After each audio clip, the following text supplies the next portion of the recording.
মজার একটা ঘটনা বলি। আমি যে শরিকের মধ্যে ছিলাম, আগে যে কোম্পানিতে সৌদি আরবে ছিলাম, এটা হচ্ছে একটা মাকওয়ালকো কোম্পানি। তো এই কোম্পানিতে যে দালাল আমার টাকা মেরে খাইছে, ও কোরবানের আগে গেছে কোরবান করার জন্য দেশে।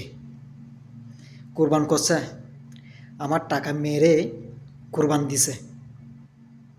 তারপর আজকে শুক্রবার ওই দালালের ম্যানেজার ইতার বাগিনা আজকে গেছে মদিনায় নবীর রওজা শরীফ দেখার জন্য বলে।